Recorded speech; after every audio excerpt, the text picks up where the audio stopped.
My buddy Jeffrey did an $8,000 Christmas lighting job, and in this video, we're going to be breaking down every aspect of it, from how he got the job, how he positioned his quote to beat out the other people bidding on it, the most difficult part of this job, and if you stick around until the end, Jeffrey's going to tell you the biggest mistake that he made offering Christmas lighting as a service, so that way you don't have to make the same mistake. But if you want to learn more about this business, be sure to check out the Christmas Lighting Bootcamp. It'll be the first link in the comment section and in the description. In it, we have over 5 hours of training going over every aspect on how to start this business and how to be as profitable as possible. Also, QuoteIQ is giving away $1,000 January 1st to somebody who downloads the app, leaves a review, and sends us a screenshot of that review to admin@quoteiq.io. And subscribers of the app also get double entry, so be sure to send us a picture of your active subscription as well. But without further ado, let's go ahead and jump into the video. So this was a huge job. Can you kind of break it down for us? Who is this for? What did it consist of? All that kind of good stuff.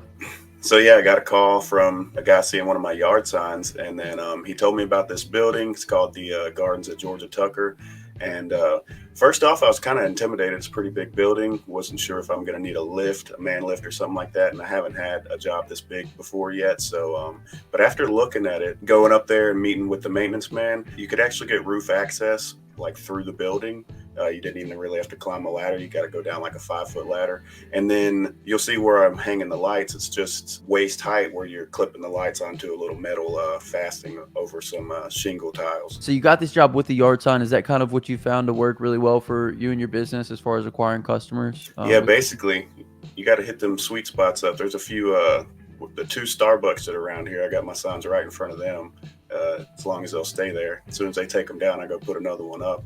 But and then a few spots like that, and so I think I get people's attention pretty good. So we're strategically hitting the Starbucks because we know that's where the more affluent people are going, right? Right. And this building happens to be like right in the middle of a kind of a higher end community and stuff, and it's an older building, so everybody knows this building. And that kind of came into my pricing. That was actually my next question was, how did you decide on what to go with for the quote on this one? Because, I mean, 8K is a lot. Obviously, it's a big building. So kind of break it down for us. Okay. So it ended up being, if you're talking like the C9 bulbs, it was a little around 1,000 feet on top of the building.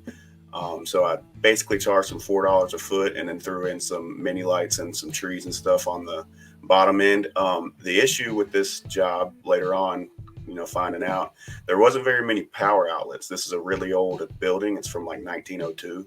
And so everything really for power came from the roof. So even for the lights on the ground, I had to run extension cords down the side of the building through some gutters and stuff like that. But I knew there were other people bidding on the job, and I took the time, like I said, to go there and scope it out and realize I really need to get on a ladder. This isn't very high risk. So I kind of priced it based on that. I know that's kind of the low end if you have done Christmas light jobs before, but I was thinking long run too. I know this is going to be a continued, they're going to get lights every year.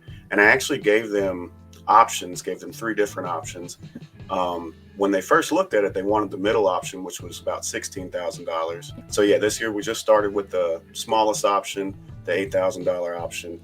And like I said, I knew I was bidding up against some other people. I knew it would be low risk and easy to do. It was honestly one of the easiest jobs all year. So I think an important thing to discuss kind of with regards to your pricing is you're not necessarily located in like a huge city or like, anywhere super affluent. Like Jeffrey's in Louisiana. So, it's kind of a modest price. But at the end of the day, like you said, you're really leveraging that long-term relationship, right, Jeffrey? Right. Now, I think the beautiful thing is you offer them options. Well, we kind of call it packages. So we offer 3 different packages. Initially, they went for that middle package. And also, this kind of brings in another strategy with regards to pricing, and that is price anchoring. So when you have 3 options, the 3rd option makes the first 2 look much cheaper. So we always kind of want to fall in the middle anyway. So Jeffrey, can you kind of talk through that strategy a little bit? What was that 3rd option priced at, and why did they not go with the middle option again?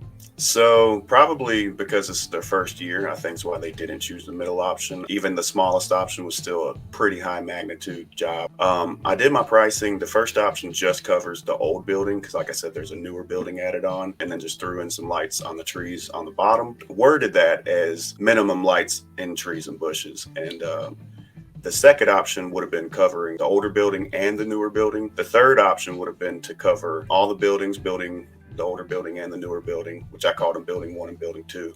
and then really light up the trees and bushes that they had on the ground. I think I had that one quoted at like 22,000. So just for anybody watching, you can use these package pricings in order to make, like we said, your first two options look a lot cheaper. When they see that $22,000 option, you're like, 16 isn't as bad. But when all you have to go off is the 8, 16 seems a lot heavier. It's like, man, Yeah. that's double the price.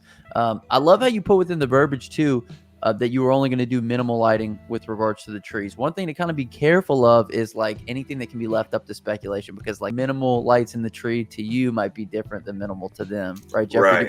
Right. Did you get in any trouble with that? No, because I knew once it came up, when they chose something, we went outside and went over what that would cover. So I broke down, because I also, when I came to them and presented them with these options, I made a complete like binder where I took photos of the building and then photoshopped lights on top of the building where I was going to put them, as well as some of the trees and bushes. And so I had two different options of here's what it would look like with minimum lights on the bushes and trees, or here's what it would look like with the maximum.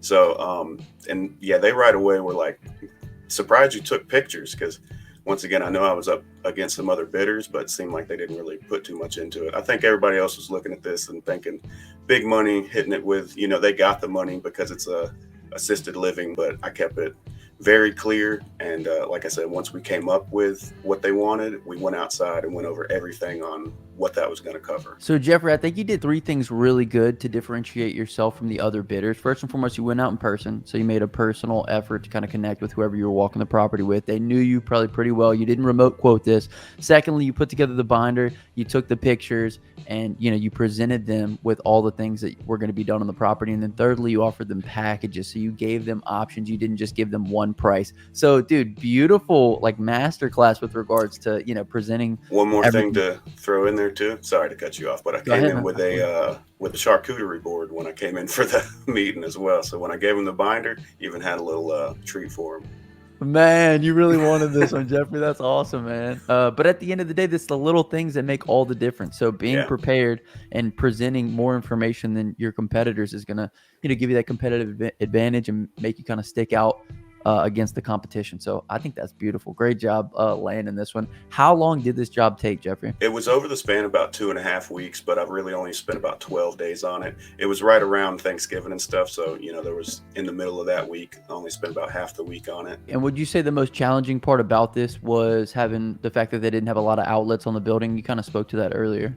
Yeah, and that was something I went over when I was giving them the pricing. I had already walked around with the maintenance man, and that's what he was worried about, and he was showing me the outlets. And I had told them we're gonna have to put more outlets on the top of the building. There were breaker boxes up there with one outlet underneath them, and they ended up hiring an electrician to come and put 3 more. So I had a total of 4 outlets on each side of the building, 8 outlets total to spread around, like I said, at least 1,000 feet of the C9 bulbs. And then I think it was something like 96 strands of mini lights that I threw in there as well. And Jeffrey, what advice would you give to somebody who maybe wants to start a Christmas lighting business in the future that you've kind of learned from the business?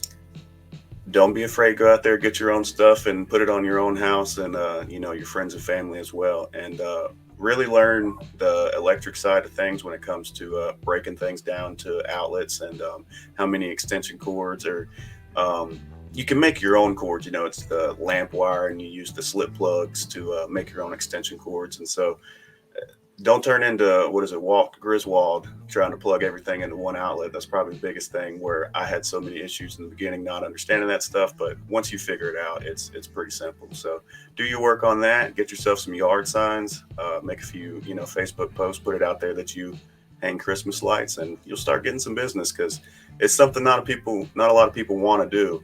And even people that have put lights on their house, I get so many people that they say they've done it before, but they just don't want to anymore. Don't want to take that risk. So it's out there. Every guest that comes onto the channel has to pick the word of the day. What would you like the word of the day to be?